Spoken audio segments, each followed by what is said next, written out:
This is Brunch, Blaze, and Battle, where we eat, elevate, and talk about media trends from the past, the present, and the future from a Black perspective. I'm your host, Roger Turner. And I'm your host, Alexis Bertrand. So sit back, spark up, and let's get into it. Hey, Alexis. Hey, Roger, baby. How you doing? I'm doing all right. I'm feeling good. Okay, that was better than last time. What was it? Fair to Midland? No, I'm good. I'm good. Right now, I feel you on that. I'm good, too. Even though I don't sound it, I'm feeling good. You sound it. I sound good. You came in with like a little touch of something. A little throat ailment. I don't know. Don't you do that. Don't you do that. You the one that said don't that. You? I did not say no damn throat ailment. Don't you laugh at that. Don't you be over there laughing at that. I did not call it a throat ailment. You're not about to do me this early in this episode. What was it? The post-nasal drip? Yes, that's a real thing, post-nasal drip. Mm-hmm, that's what I used to tell people, too. Holy Ghost, help me. I can't. All right. Whatever. So how was your brunch? Mm-hmm. My brunch was fine. We are steadily on the 2-egg scramble, baby. But so I just keep changing it up. Mm-hmm. The only thing I added in, I treated myself because I just really wanted some grits. I got to ask, do you eat grits? Yes. Okay. Are you a salt and pepper or a sugar? Either one. Depends on how I'm feeling. Right? It really depends on how I'm feeling. I'm not one of those people that has to be either or. I had a discussion with my mother, and she was like, "Ew, sugar should not be in grits." I know. I get backhanded all the time. Well, girl, mind your business. You're not making them. Not mind your business. Okay. Well, I had me some grits with just some salt and pepper and butter. I was in a salt and pepper and butter kind of mood. That makes sense. It was a vibe. What about you? What you eat? Community producers got together, and they had like a couple of ordered some food and Shout stuff like out this. Community producers. And so, you know the chain stickies? They do like chicken poppers, chicken tenders, all this different stuff. Yeah. And I didn't want to do too much like chicken or whatever because I'm first of all too much fried food and all that. I hear you. I feel you. But still fried. But they had these mushroom poppers. Oh. That was like a breaded, I don't know if it was fried. It didn't feel very greasy, so I'm not sure if it was fried, but it was like really crispy breaded mushrooms with these amazing dips. It was delicious. Ooh. Okay, sticky with the dips. So sticky with the dips. You set it up. It was right there. I'm not. I'm talking. You was just dipping. I didn't name the restaurant. That's what they. That's what they call it. Don't put that on you, huh? Don't put that on me. Don't put that on me. How high are you? How high am I? Right. How high are you on a scale of 1 to 10? I'm about at a 7. Yeah, really. Me too. I'm feeling real good. It's a nice 7. We coasted. I think we're doing a good job. So you want to tell the people what we're talking about today? So y'all, let's tell them what we're talking about. So Brunchers, y'all ever have a show that just can play in the background? Like you've seen all the episodes about 1,000 times, but you just love the noise that it kind of produces in the space, and you might take your eye on it, put your eye on it. And now in the era of streaming, you can put any shows that you want on. Absolutely. So there's this huge collection of sitcom and go-to shows that just people automatically put up on their box, on their television when they either want to watch or they just want some noise playing in the house.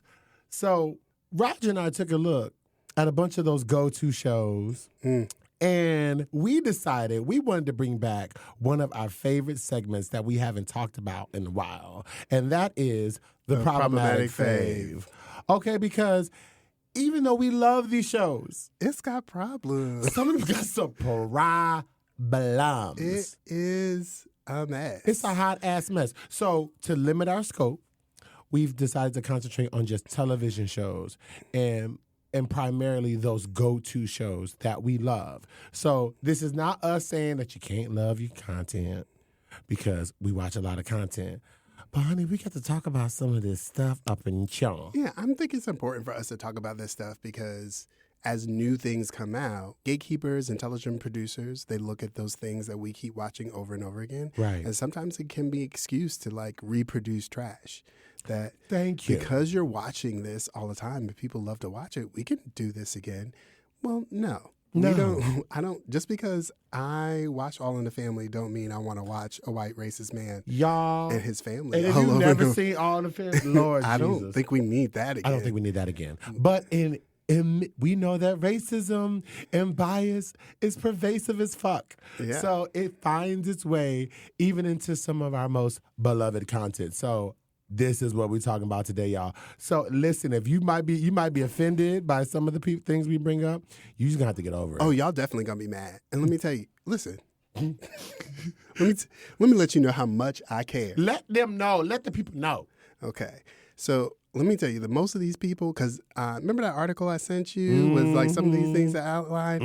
I went down into the comment section and read some of these comments that people are like, there's nothing wrong with these shows. People are just too sensitive.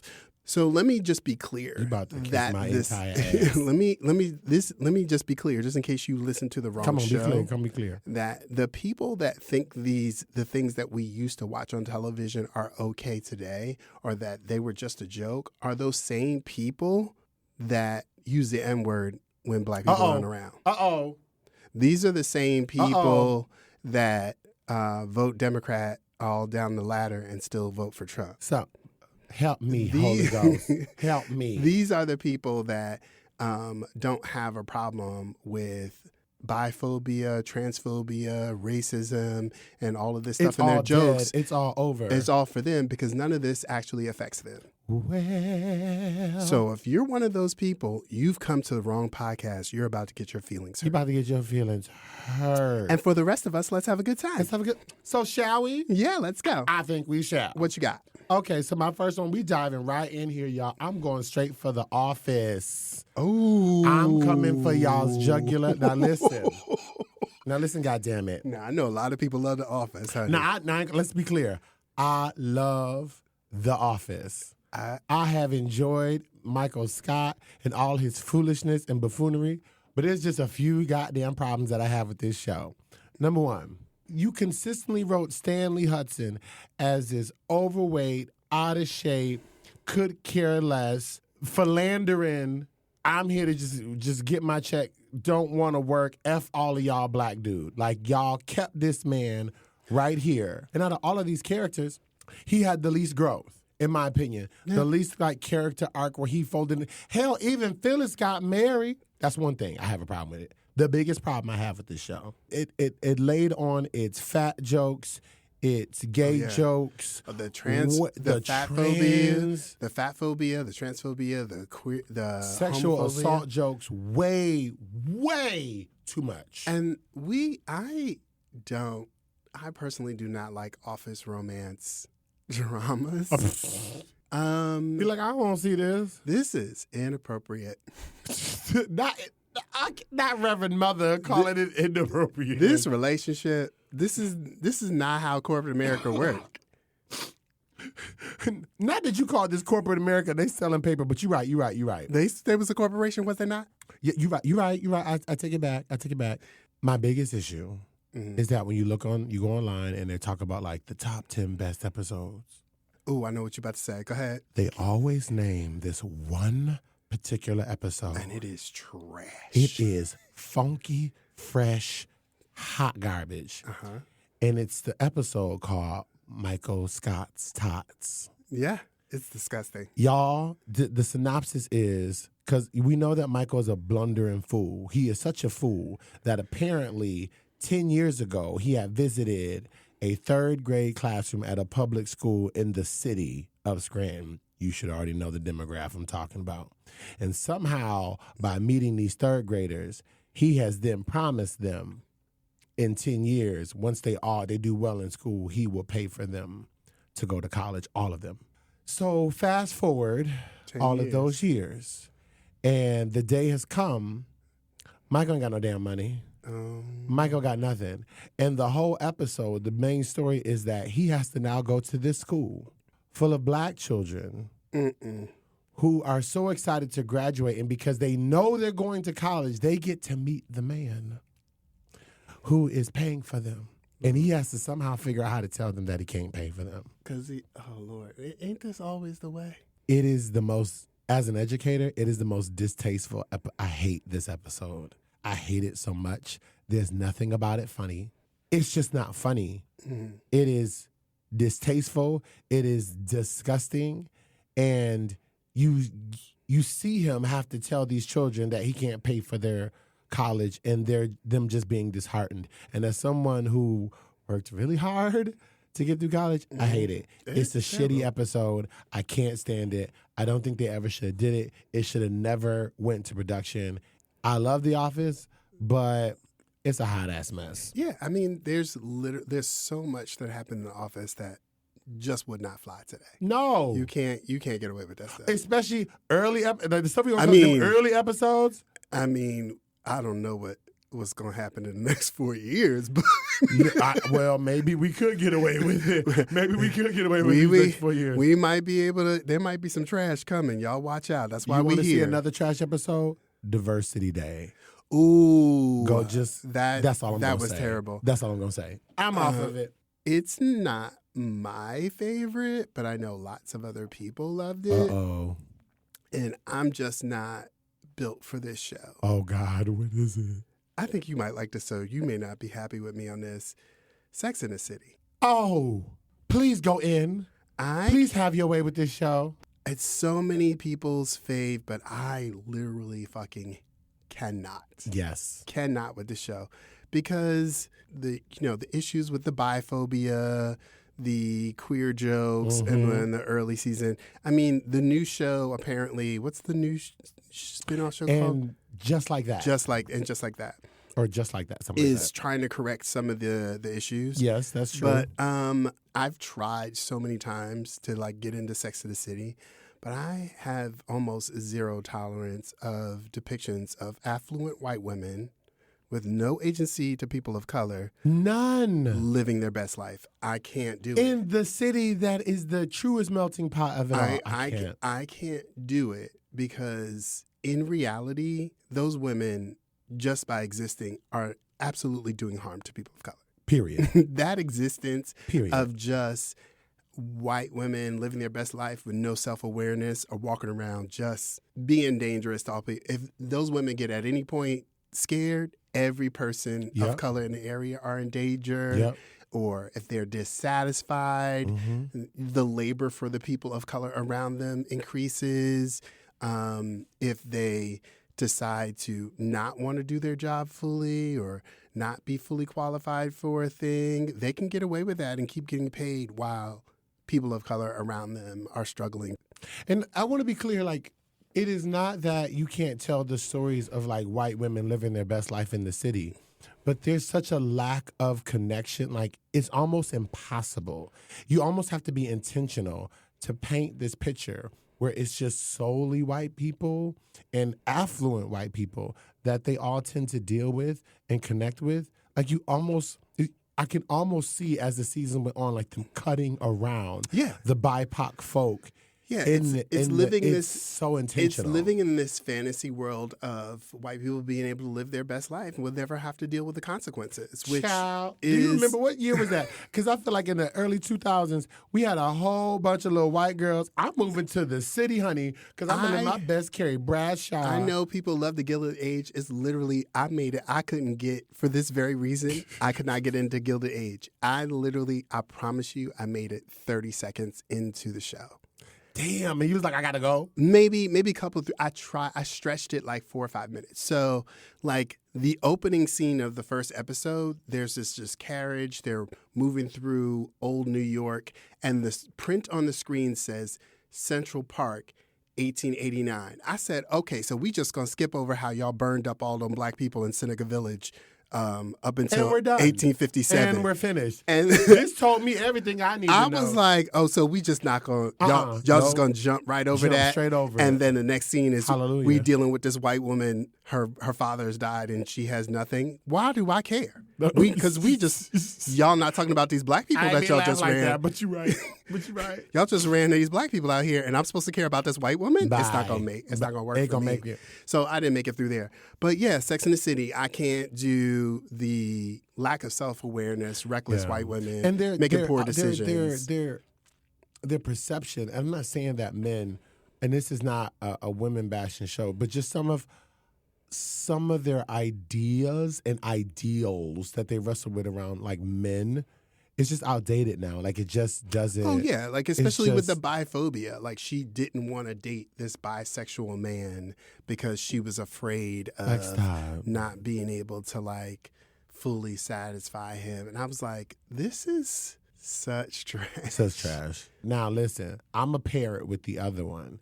So during this time when Sex and the City was hot, you know, and HBO back in the day was HBO and Showtime were going head to head, right, with their shows. Are you about to say it? I know what you're going. And so I remember, because a bunch of us and our listeners who are of a certain age, I remember going over to a friend's house. It was different every week. Oh, we talked about this. Where we would watch all of the primetime shows on Sunday, and it always started with Sex and the City. That was our precursor to Showtime's Queer as Folk. I knew you was going to get them. Now, you mother suckers. Dig your feet in. Come on. This show, it was demonstrative then. It is demonstrative now. The problem, the reason why we watched so much of these shows, both of them, Sex and the City and Queer as Folk, but particularly Queer as Folk, is because we didn't have a lot of us on television. Matter of fact, there was nothing else. There was nothing else like it. It might be a side character. Somebody might have revealed. And we were still in the gotcha culture of like, oh, we have one character on the show that's mostly heteronormative. We have one gay character like, ooh, that's the gay character. It was always that thing. It was, and so Queer as Folk, for all the things that it did do well, was like, bust that door open. Here's queerness. Here's queer culture. Yeah, it was the first. Here we go. It was the first time we were watching a show that fully expressed queerness and all of its sexuality. Right. We got the sex. We got the scenes. It was we all got the of relationship. That. We got falling in love. We got breakups. We had the full spectrum of queer relationships. It was shitty. Their whole take on the HIV crisis. Their whole mess. The grooming. Why am I watching this grown ass man? Man, sleep with this little boy. This high schooler. He's in high school.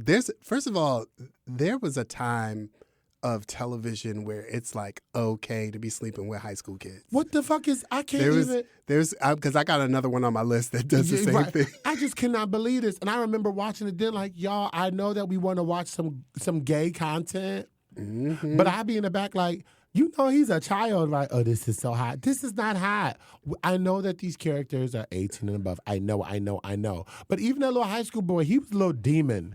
All of them were demonic. Listen, even when I was, 20 years ago, when 18-year-olds were pushing up on me, you couldn't do nothing for me at like 18. And right, but I'm like, but what are we really doing at 18? Like, I'm 18, right? I just want to go out to the Applebee's and I want you to hold my hand and rub my leg and let me eat my fritters. But I ain't trying to live with you, live this whole life. We going here. I'm 18. What are we doing? It's 18. Listen, I've heard so many different stories around like how like young people, all of us have been a young person that has pursued an adult. Okay. Yes. That's there.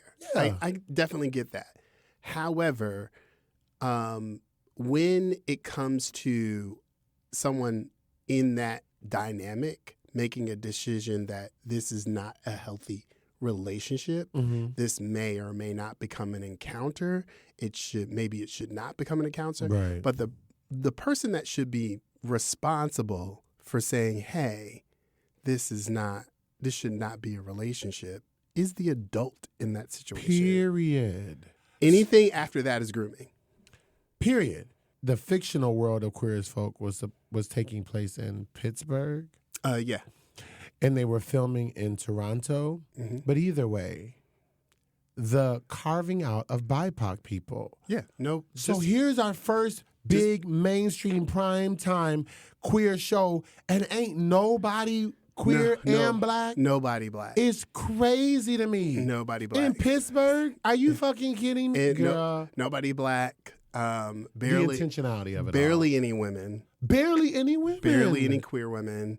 It was it was very queer white man's fantasy show.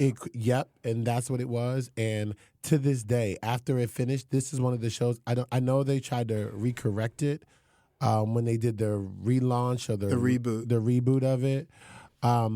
But I don't mess with this show no more, and I haven't in years. And for all the things that I just described, it is piss poor. I meant to, in my opinion, I haven't actually read it, and I'm going to check into it for you and see what it is. 'Cause I've been meaning to go back and check and find out what happened to that reboot, but I'll let you know. Oh, I watched it. Oh, you but did? I know what happened to it. It's way more dynamic. It's way more diverse. I will give it that. It is still filled and chock full of all the melodrama. There are elements of it there, but after watching the season, I would have liked to see that go for 5 seasons. I think there was a lot more threads there than just which white couple we gonna pay attention to this week. Oh God, that's what it felt like. Mm-hmm. Okay. Well, let me just go on to the classic. That come on to the classic. I know everybody loves their Golden Girls. Let me start off by saying I too you love coming Golden for Girls. the sacred cow. I too love Golden Girls. But you come on. We watch it. My husband and I go to sleep to Golden Girls all still night, watching it every night. We still watching it. However, howsoever, there's a lot of problems with Golden Girls. There are frequent, really poorly made black jokes throughout the show. Yes. You know, they are sprinkled in there here and there. There's some homophobic jokes. They skated that blackface joke they did. Yeah. They got super close. Super close. Now the episode where Dorothy's son comes home with the black fiance. Older black fiance. That was a trash. That was a mess. That was a lot. They did every black joke they could think of. The black housekeeper was a mess. Who was doing voodoo with that horrible accent? Well, she wasn't doing voodoo. She wasn't doing voodoo. They just assumed she was doing voodoo because she was right. a black woman with an accent. That yucky joke. There was what was it? They were like, pampering her because they were trying to get on her good side. And Sophia walks in. She was like, "What's happening? Miss Black America pageant?" And I was like, "Yikes. Yo." Like, yo. That was like, yo. Somebody about to knock this old lady down. I was like, if that happened in real life, yo, Sophia would have got slapped. Period. There was a lot of the queer jokes, but the main stickler for me was the amount of jokes around B authors' looks were so distasteful. Yeah. I can understand her not coming back to that show. I can too. I mean, she cited that she didn't feel like the show was developing enough, and she felt like there were too many negative storylines around her character, her appearance, and her character. Yeah, she didn't. She says that she felt like there weren't any more good storylines for her character until they started having less negative storylines. She couldn't come back to the show, so she ended up not coming back to the show, and they tried to do one more season when they had the spinoff, The Golden Palace, yeah, which made it hard for me to believe that Don Cheadle's character, because young Don Cheadle is in this. Oh, that's right. Running a Miami hotel with Rue McClanahan's character, Blanche, who is, by all evidence that we have from the past series, is a racist country white woman. From the heart of Dixie, baby. Okay. She was very proud of her Dixie roots. Mm-hmm. She was, there's an episode where she is... the daughter of she's Daughters of Confederacy. Daughters of Confederacy. She was trying to get That's right. She was trying to get her membership to the Daughters of Confederacy. And was working hard to get that. Was working overtime. Was about to lie so she could stay in the Daughters of the Confederacy. That's right. And here now she is. And Daughters of the Confederacy. And let's not forget the episode where her mammy came to visit. I forgot about the mammy. And they had a whole falling out. Played by Ruby D.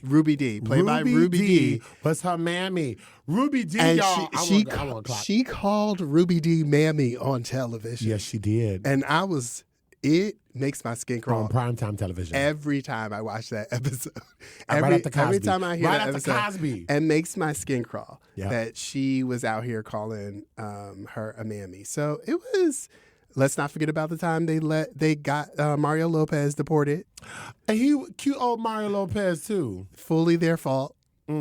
No consequences. I'm trying to help. I'm trying to help. Not helping. ICE came right into that school. Took that kid. They went and got that boy deported. How timely. Maybe that episode should be playing right now. That's a mess. And not even connecting the fact that her mother is a full immigrant. Oh, no. Had nothing to do with that. Yeah, as much as I love Golden Girls, I have to deal with the fact that I don't want this shit to happen again. This was 80s, and I guarantee you the writers at the time, and I would even say some of the actors thought like, well, we're being provocative because we're putting these storylines out there. The one with the lesbian, they must have said lesbian about 17 times in the episode when they were talking about, I think it was Blanche's friend that was into Rose. No, it was Dorothy's friend. Dorothy's friend, thank you. Whose wife had just died. Right? So, but the fact that they could say that was a big deal. Blanche's brother coming out as gay, that was a big deal, right? Even the episode with the interracial relationships, huge freaking deal in these shows. But how they were handled, that's what I think we're getting at. Like, there was really no care. But what you got? I got for my last, I'm thinking like old school and new school, but I'll get to new school in a second. But I wanted to bring up in here another show that a lot of people love. In fact, it is the longest running live action sitcom. Ooh, I know what you're talking Brunchers, about. do you know what show I'm talking about? It's literally the longest running. It beats I Love Lucy. It beats every other show that has been in existence. And when I tell you, my husband had never heard of it. Matter of fact, many people had not heard of this show until they watched the crossover episode with Abbott Elementary. So I'm not talking about Abbott, which I adore. I'm talking about Always Sunny in Philadelphia.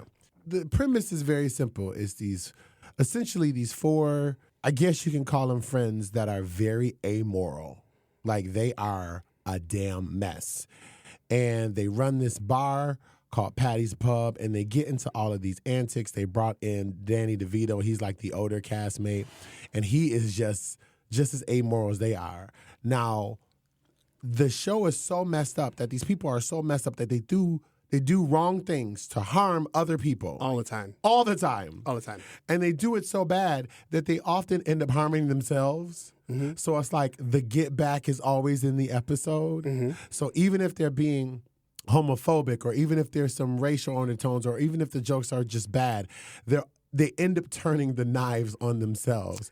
And so as you're watching it, you're like, well, that's what you get for being a mess. There's some things that are so bad. They've done some things that are so racist that some of the episodes are banned. Like you can't even catch them. Yeah, you can't even catch them anymore. And it's hilarious. Like they won't even stream them. It's problematic because it's supposed to be problematic. And it's problematic in the sense that it didn't really hit the mark. So, for example, I'll give you an example. The pilot episode, I would tell y'all to just skip it. The pilot episode, is called The Gang. So the episodes are always like the gang is something, the gang goes here. And this one is like, I think the gang turns racist. Oh, wow. Like that's the name of the episode. It's the pilot episode. Wow. And essentially what happens is that what they're trying to do here is they're talking, and one person is like, I wouldn't date this person. And one of them were like, you wouldn't date them because they were black. And so it spins on this whole thing like, but I'm not racist. So what one of the gang members tries to do is to go befriend a black person just to prove that they're not racist. And in fact, it plays up on all that by. Oh my gosh. But the point is, it's supposed to play up on this problematic thing that white people do sometimes. I'm still not a fan of ironic racist jokes. I'm not a fan of them. You're just making it okay for you to display this racist behavior and like laugh at it. It's you just writing a playbook for people to go out and do other stuff. You do. There's an episode where and that was the first episode, right? So there's like 14, 16 seasons, something like that. But when we get to like season 10 and season 13, there's even one called The Gang Turns Black. Yikes. Where? Please tell me there's no blackface. Please tell me there's no blackface. Please tell me this is how they get around it, which you see them in a mirror and you see when they look at the mirror, the actual black people playing them. Yikes. But then, and it's a musical. Yikes. And I get where they are going. It's supposed to be like that amoral and that problematic. And the problem is that I think you have to have a kind of a smart sense of character to understand why these people who are highly educated and quite gifted, and because there's a lot of episodes that I do love, but like when you understand the nuance and the complexity of intersectionality and understanding people's differences in all parts of them, you will get it.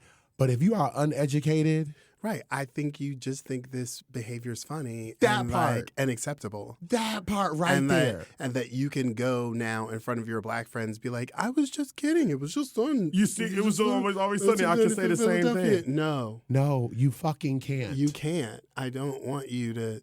That part. The whole point of this is supposed to be ironic, not like, oh, this is the joke. This is how they wrote it. And I can do those same things. And millions of people walk away thinking just that. There's just that. Yeah. And I don't fault them, and I also don't. It's one of the reasons why I don't like Amy Schumer. Like Amy Schumer made a whole career on ironic racist jokes, and I was like, I don't like it. I can't like it because she. Anyway, all right. What you got? Okay, I'm gonna keep coming for this jugular. Okay. Oh, you coming for another jugular? Because you went for the sacred cow. We might as well go ahead and talk about the elephant in the room. With plenty of people of color. We all loved this show. We all watched it.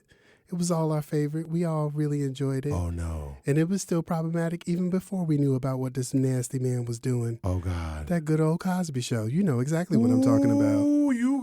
You know exactly what I'm talking about. You know where I was going for their neck right now, not the Cosby Show. I'm going to just open up with this. You can ask any woman. Male gynecologists are weird. So he was not just a male gynecologist, but he was a male gynecologist with his office in the basement of his house. Okay.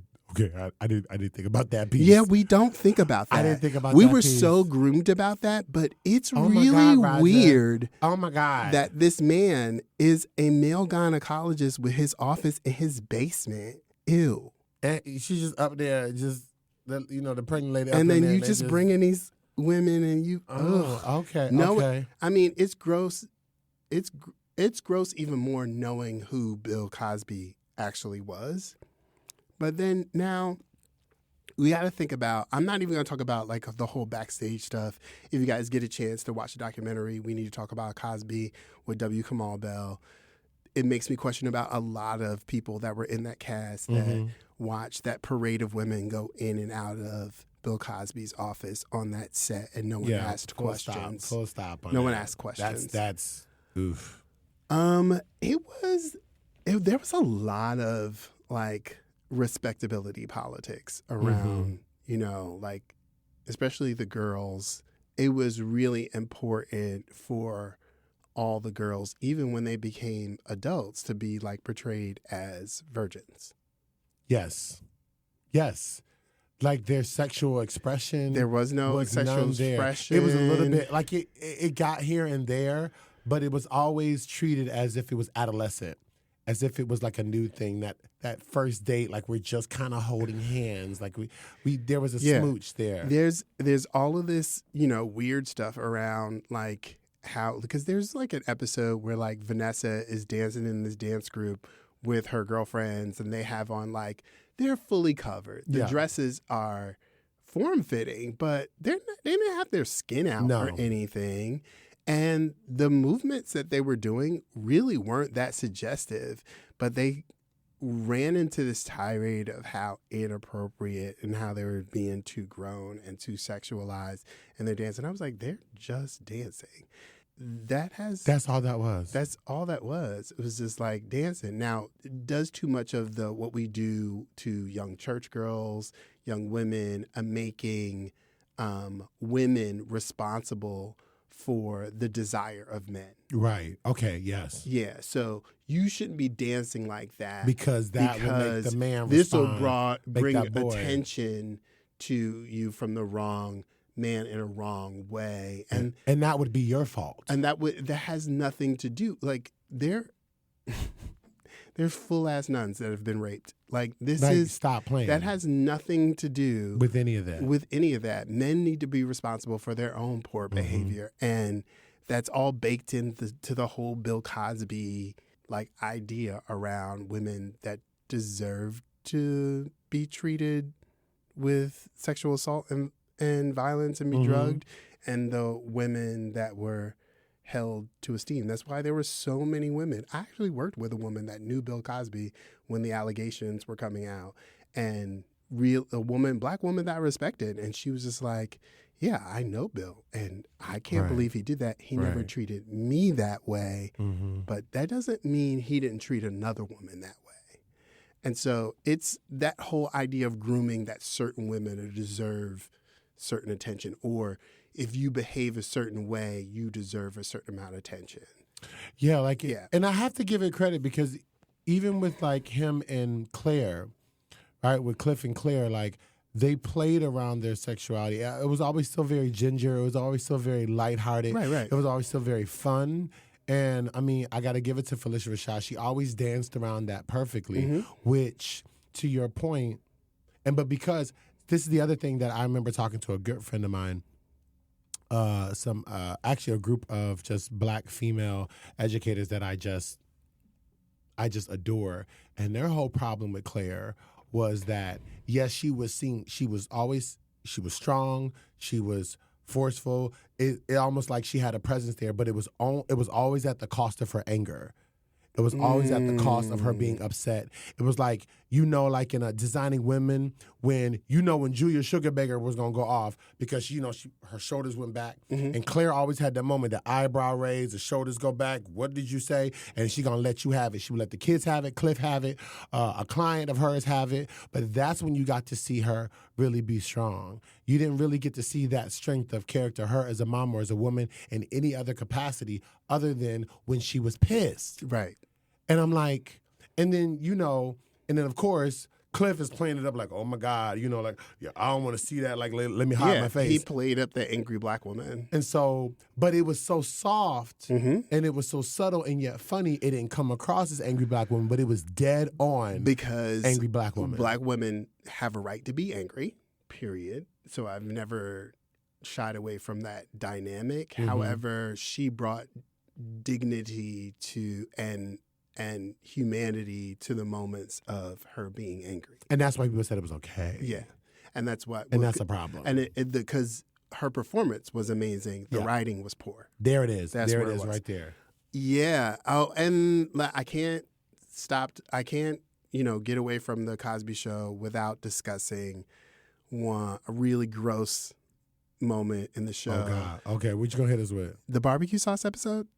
Oh, I think I know this when he's barbecuing and everybody's arguing, and then they have barbecue, and then the arguments stop, and then Cliff says, "You notice how whenever people have my barbecue, they get all lovey-dovey and want to run out and go right to the bedroom." And I was like, "Ew, girl, no." I got a jar of barbecue sauce over by the bedside. Oh, and I was like, yeah, that's disgusting. That is so cringe. Bill is just, this is just Bill Cosby. This man is, drugged so many women, and now we're talking about his special sauce by the bed. Okay, I know. yuck, y'all, yuck. Now, don't get me wrong, Vanessa having big fun. Oh, love that will episode. Always be one of my favorite episodes. Or Elvin asking her, "I didn't know you did that sort of thing." Yes. What sort of thing? Serve. Serve whom? Yeah. It was serve him. Serve whom? As in serve my husband? Well, yes, man. Let me tell you something, Elvin.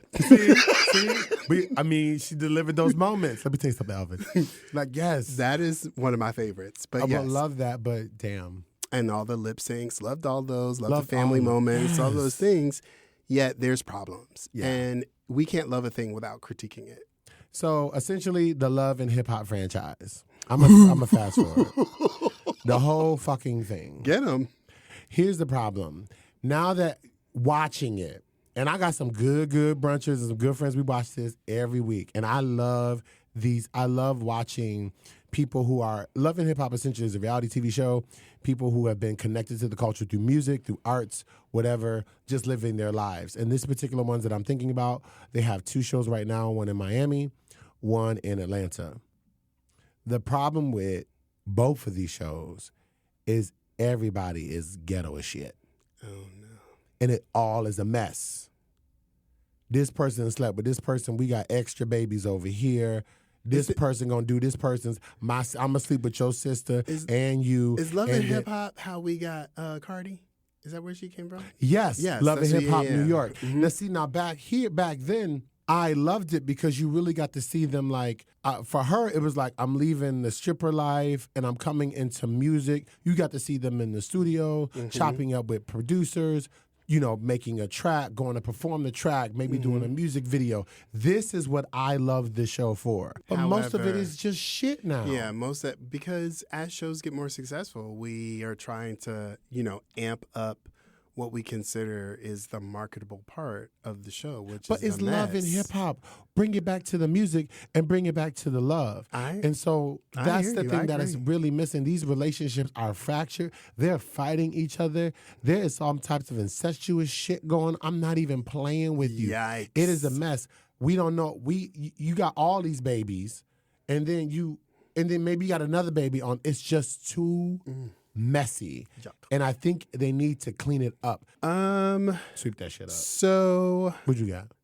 Mo to the E to the yeah. I'm grabbing my pearls, not Moesha. So not Moesha. I love this show. I love me some Moesha. And I don't know how problematic it is. I mean, it's my mouth is gagged. There's what some is stuff. Happening? There's some stuff there. I loved Moesha. Okay. That was my show. That's my show. But looking back at Moesha's behavior. Uh-oh. Yo. What happened? Moesha was a horrible friend. Oh, no, she was, oh, yes. Yo. She was horrible to Candace. Countess. Like, Countess Von Candace. Kim, the way, the fat phobia. Yeah. The fat jokes. Oh, the fat jokes were crazy. There were just like a barrage. A lot of body shaming. Lots of body shaming. Body shaming jokes and like jokes about her intelligence and about her interests. And like Moesha held a lot of judgment around other people's interests and what they wanted and what they wanted to do. And like if, like that time where like they were supposed to do the trip to Africa and then she raised all this money for Hakeem. And then when she found out her dad couldn't pay for her friends raised money for her, and then she was pissed because now she needed help. Right. She seemed like the charity case. But I was like, well, girl, you did it for Hakeem. How about that? Why couldn't she was a mess. Like nothing makes me angrier than that car episode. She got a full ass free car. From her father. From her daddy. And she was like, but it's a Saturn. Sorry. I remember that. Sorry, Dad, but it's just not my thing. And walked away from this free-ass car and then scrounged up and bought a broke-ass Jeep that broke down on her all the time and then ended up with no car. I mean, that was the lesson. The spoiled... that was the lesson, though. She, but as I'm looking at the show, I'm like, wow, I thought Moesha was the hero of the show. She was the villain. You think she was low-key the villain? She, not low-key, high-key. Damn. The way she talked to D?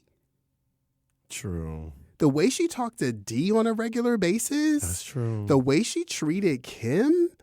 The way she treated, the many times she introduced herself into Hakeem's affairs? That's true. Like, I was like, wow, she was the villain of the show. She was the villain of the show. You think about the shit that Moesha did and how many of your friends got away with that bullshit. None of them was getting away with that. None. The way she was talking to her parents, I would have been dead. Girl. I would have been knocked across the planet. I would have woke up, it would have been 2030. Dee was the sweetest stepmother and teacher. And the way she talked to Dee, her stepmother, was disgusting. It was disgusting. Damn, Mo was the villain. Mo was the villain of the show. So it's not necessarily problematic, but I want y'all to look at it with fresh eyes and realize Mo's behavior was terrible. It was a mess. Go ahead, what you got? I gotta come after the Real Housewives. Ooh, go get 'em. I gotta come. Now let me be clear. Let me be clear. I watch all of them. Yeah. And I'm not even gonna lie to you. I'm going to continue to watch all of them. Yeah. But just like I mentioned with the Love and Hip Hop series, we've gotten again away from what this show was to the point where I think I get the brand of it, but you might want to rename it like the Real Heifers of this city because ain't nobody married. We can't be out here calling women heifers. Well, okay, But, not heifers. Okay, not heifers. That's wrong. We won't have to say heifers. That's what our grandmamas That's and what our grandmamas aunties used to say. call. I don't think we could be that's using the real that word. Okay, now I ain't gonna call y'all some bovine up in here. I'm sorry. But my point is like there was this spin on this new reality, this new take, this fresh take on what a housewife is. And she's all of these things. She's a mother. She's an entrepreneur. She's a go-getter. She's a trendsetter. She's doing all of these things. Now we got girls on here, they ain't got no relationship. They got fake relationship. I'm in a relationship, he don't want to touch me. Right. I'm in a relationship, he's a virgin now. He's 50, he a virgin. What are we doing? I got this relationship, I'm going through a divorce. 3 seasons going through divorce. We still ain't divorced. He just ain't on the show. And then like, now I'm on the show. I ain't got no man. Ain't no man showed up. And you've asked me about my man. Now you in my business. But you're on a reality show. Come on, Kim Zolciak. Like, I can't. This is some foolishness. It's like, it make sense. Like, yeah, we're here for the drama. We're here. And now, look, I'm here for the fashions. I want to see some nice, rich women go to a nice brunch in some people's nice establishment and cuss each other out. That's what I'm here for. I think you want to... So I haven't watched it yet, but I've heard great reviews about the new Netflix series called Wags to Riches. Wags, wives and girlfriends. Wives and girlfriends of celebrities. Okay. They're called Wags. I saw the trailer for this. But Wags. These women are about like the partners that build. These are the women that are like, yeah, he's hustling, I'm hustling too. Okay, you know what? We are who we are That's because what I'm talking about. Yeah. That's what I want to see. And you know where I see most of that? In terms of the Bravo shows? Married to Medicine. Everybody on there is married, and it's a couple. So my thing is like, I love Housewives, but what is this? This isn't what I think the intended purpose was. And now you just have women, grown-ass women, out here being real petty like they 20. And there are a lot. Listen, Housewives of Atlanta, that was my show, and I just couldn't watch it because after a while I was like, there's no way y'all are still doing this. Y'all are grown-ass Y'all women. still doing that. Y'all are in your 40s and 50s still doing... 60s, some of them. Some of them, yeah. Still behaving like... Like, where's the elevation? Exactly. Where's the elevation of it? And I love these shows, but come on. Life is drama. We don't need to like keep manufacturing things like this. Because she unfollowed me on Insta.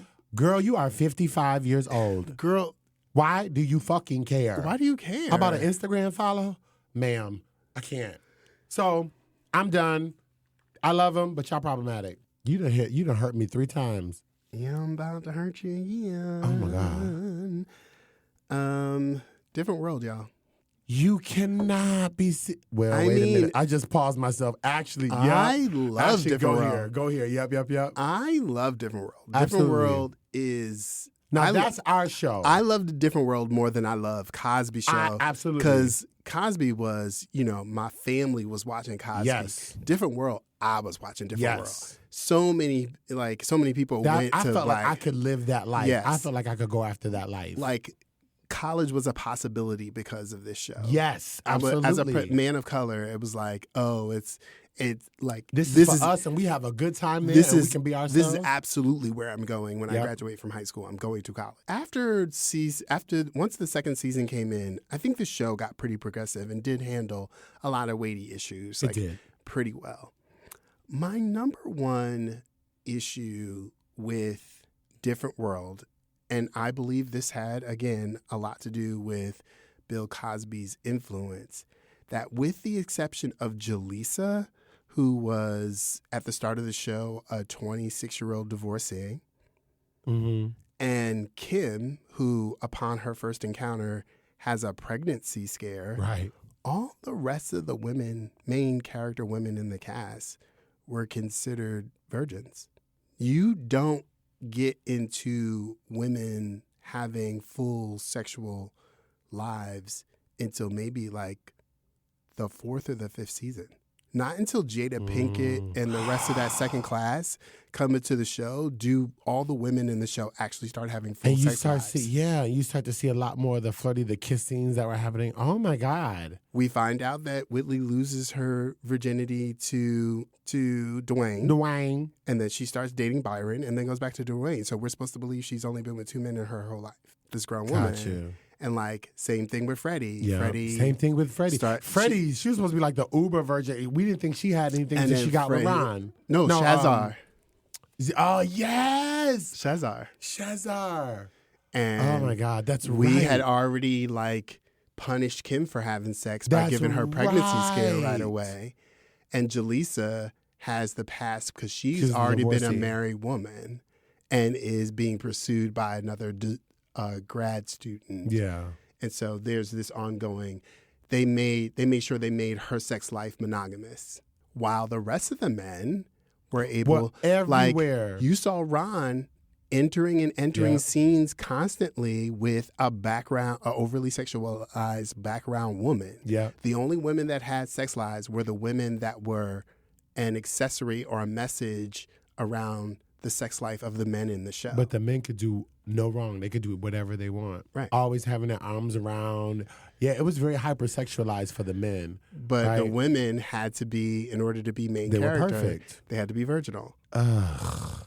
And it makes me so disappointed that a whole level of humor or life could have come from those female characters when I watch a show like The Sex Lives of College Girls on HBO Max. Exactly. Imagine if storylines like that could have existed in a different world. Could have existed in a different world. Tons of different storylines. And done so much better by a fucking Jasmine Guy. Come on. And in storylines where it was just about women, where it's not about them in relation to the men. Different World did that a lot.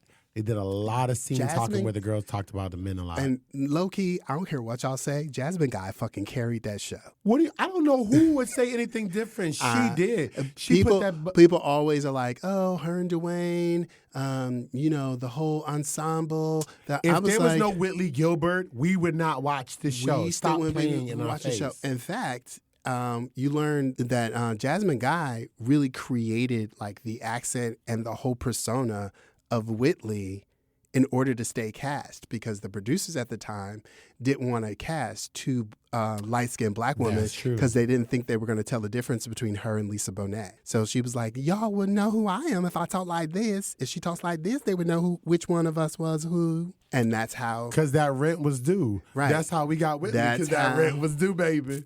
That's how Whitley Gilbert was born. That's amazing. Like, that woman was brilliant. She put the show on her back. We knew this. But we only allowed her to be humorous, neutered. Like we did most of the women on that show. Mm-hmm. So it goes just beyond like how they were portrayed. It's like the stories we never got to hear. Right. We each one of those women, we made them either virginal or put them directly into monogamous relationships, or punish them for having sex with someone. So when Freddie had sex with Shazar, he was cheating on her with Kim, whoever, and like that we punished Kim for her encounter by making her pregnant. We put Jaleesa immediately in a relationship with not Sinbad's character. Sinbad's character. Oh yeah, and then they were up and stuck. They were up and stuck, and then when they broke them up, they married her to the colonel. That's right. Married an older man. I can't. Yeah, like, it's just and a lot of women in relationships with older men. Oh, okay. Now, it's getting cringe. It's yeah, getting cringe now. Okay, damn, a different world. Whitley wasn't with the only other relationship, like full-time relationship she has outside of Dwayne. Is. The first guy who was like a grad student at another school. That's right. And then she goes right to Byron. Byron. I was going to say Papa Pope. They go right to Byron, who's like a full-ass senator running for office. Like a whole grown man with a whole career. Like it was a lot. Yeah, I was like, this is a lot. Dang. Yeah, so I love the issues that they deal with. It's still an amazing show. It's my one big critique is we failed on, fully humanizing the women in the show. And they didn't deal, I know they dealt with some of the queerness, but again, this is college. So it's cut in such a way. Like, we know that there was We didn't deal with any real queerness in a viable way. There wasn't a queer main character that was able to like fall in love, have a relationship, and have a happy ending at the end of the series. And be friends with them. I did not see myself openly living in that world of Hillman. No, same. On Different World. And that's why Different World is a problem. Another reason. That's another reason why it's a problem. All right, that was my last one. What you got? Ooh, that was it. That was my last one too. Like that was my 5. So there y'all have it, y'all. Yeah. The problematic phase. Ooh, yes, she's definitely a problem. Okay. So when we post this, y'all should send us a text or something, or drop in the comments. What's your problematic fave show? A show that you love. I would but it's so problematic. To hear your. So, guys, if you go into the Brunchers, if you go, and guys and girls and in between. So, Brunchers, when you go into the show notes, there's a little line right above the show notes that says send us a text. If you click that link, you can send us a text, all regular texting. Cost charger, girl, just cost text. Supply. It's fine. You got a good plan. Yeah, if y'all ain't got no unlimited plans out here, girl, you got a good plan. Just text us, baby. We got they still got plans. They got plans for you. He ain't took that out yet. They still got the plans where you pay for text. They still exist. We probably going back to that because we said we taking everything back to the 50s. So shit, we might go back to plans where we got to pay for the minutes. Remember we had to pay for the minutes, girl? And it was cheaper after 9 o'clock. You be like, right? Call me after 9, girl. I got no minutes left. Don't text me Don't text me till after 9 because I got damn minute on this phone. I ain't got no datas. But y'all go on and text us. You text us y'all problematic faves. Yeah, so let us know how you're doing. So I think it's time for us to wrap this on up. Yeah. Well, y'all, listen, I hope you enjoyed today's show. Go out in the world, drink your water, take care of yourselves, and be good or be good at it. And I want you to know that you are enough just as you are. Thank you for listening. Thank you.